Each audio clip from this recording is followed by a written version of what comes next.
好吧，咱们说第二件事儿，就是我原以为这是一个区域性的自然灾害呢，后来发现啊，这个完全不是这么回事儿，这是一个人祸，而且造成了人道主义灾难。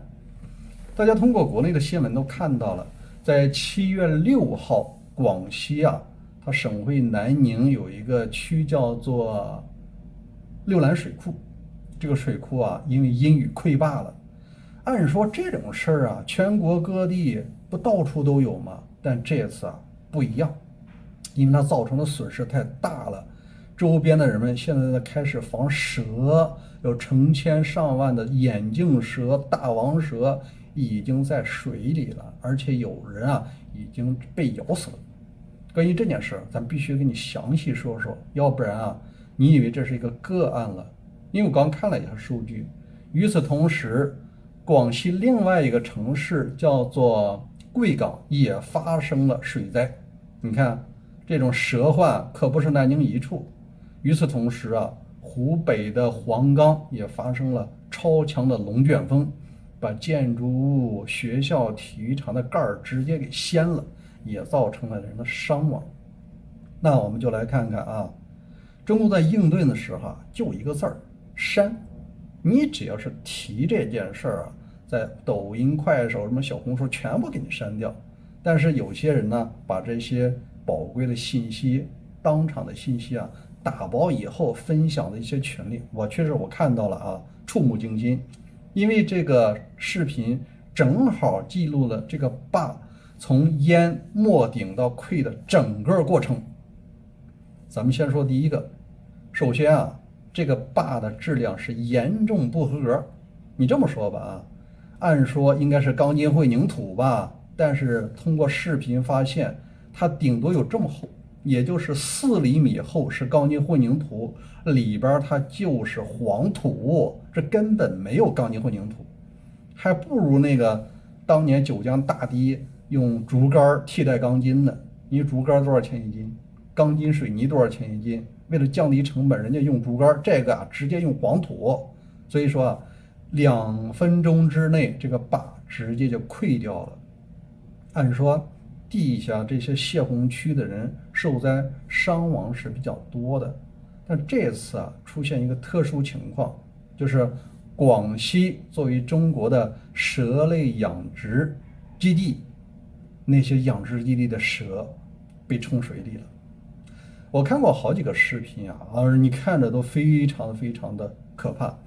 因为这个眼镜蛇它很特别，它有这么大嘛，头底下的这么大，它在水里边头昂着，身体在底下刷刷的在水上飘着，所以人们害怕这些东西啊，赶紧往岸上跑。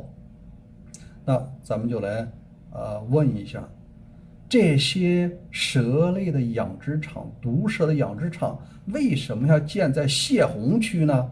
当年就没有想过有一天可能会出现这种情况吗？那我们就来看看啊，根据当时的数据呢，已经有一个小女孩被蛇咬伤，没有得到及时救治，公路被冲毁了，救护车也过不来啊，这去世了，这是非常可惜的一件事儿。还有一个人透露自己的母亲被蛇咬伤也去世了。你说蛇为什么要主动攻击人类呢？很简单，在水灾的过程中，能够停留的屋顶、树枝，人们都想去保命，趴在上面或者是挂在树上来保命。那蛇这个东西，它也不是在水里生长的，它也需要一个房顶、一个建筑物的屋顶和这个树丫去保命。这就形成了什么？人和蛇类在争夺这些可以喘息的树枝，互相就咬起来了。蛇可不管你，它就是个畜生，对吧？那结果人中毒以后直接掉水里死掉了。你看这是不是一个人祸？在这儿呢，我给大家聊一下，为什么中国的广西会有这么多的养蛇场。在这儿我必须给大家说一下，中国经济下滑的时候，很多的都市白领选择回乡创业，或者回乡你总不能种地吧，种地是没有多少收入的。于是这些人就干了其他的活了，就是所谓的养殖业。这个养蛇从经济上是利润比较高的，当然了，危险性也比较高。第一个呢，这些眼镜蛇是专门毒液啊，是用来提取毒液的液体黄金，它吃进去的是一些什么鸡鸭呀、什么鸡蛋呀，但挤出来的蛇毒是定期去排的，这个是一个利润非常高的行业。当然了，养这过程中啊，也是冒着生命风险的。第二件事，这些养蛇的人呢，是满足了一个大的产业，叫做入药。因为按照中医的理论，蛇胆呐、什么蛇的一些肉啊、骨头啊，它是一种药材。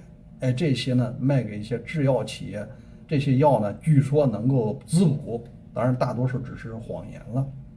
第三件事是两广地区特殊的饮食习惯。如果你去过广东广西啊，你就会听到一句话：没有不吃的东西，天上飞的不吃飞机，水里游的不吃潜艇，地上跑的不吃汽车，其他啊都吃。你什么有一些啊，你认为无可救药的东西，比如蛆啊，他都会吃。为什么呀？因为他们的理论中不是因为它好吃，而是因为说这个东西啊生命力强，会滋补，就是所谓的壮阳。你看这是一种扭曲的不健康的饮食观。但是啊，在广东广西这种文化呢是根深蒂固，所以大家呢愿意去花钱买这种野味儿啊，这应该是被批判的一个饮食文化哈。还有一点啊，就是这些行业它之所以在广西来发展呢，是因为北方和江浙地区没有这种生长环境。广东广西啊，什么高温热啊，有类似于雨林的这种环境，特别适合这些生长，它也不会死掉。所以说啊，大量的人回乡去做这个生意，但是他有没有考虑，如果一场水灾下来，这些蛇跑出来怎么样吗？这些人根本不考虑，顾不上了，先把下个月的房贷还了再说吧。所以说，再危险呀，还是这个有安全的隐患，甚至对周围的自然环境造成不可逆的伤害，他也干了。这个就是中国现在就业的逼出来的。接下来呢，我们来说一下官方最终他认为死了多少人。根据广西的官方统计啊，现在他说有6个人死亡，有11人失联，失联的大概率是凶多吉少了。但是啊，普通老百姓绝对不相信这个东西，因为真实的死亡数据已经超过了10几个人了，而这些数据就是当地的民众通过自媒体把这些视频啊给这个传播出来的。但是中共的官方也用了原有的办法，就是删帖封号。你比如说吧，有的人呢正在直播水灾的时候，直播间咔嚓断掉了。也有的人在把受灾的这些建筑物啊，上面漂浮的汽车呀，甚至说那些蛇类在水上漂的这个视频啊，你只要发出来，系统 AI 自动检测，自动给你下架了，或者说你只能自己可见。你看 AI 在中共手里，它成了帮凶和工具，也成了维稳的工具和遮蔽人们视线的一个工具。我相信啊，这件事儿在2026年绝不是第一起，更不是最后一起。现在刚刚是6月份，距离10月份的这个厄尔尼诺超级现象结束还有几个月呢。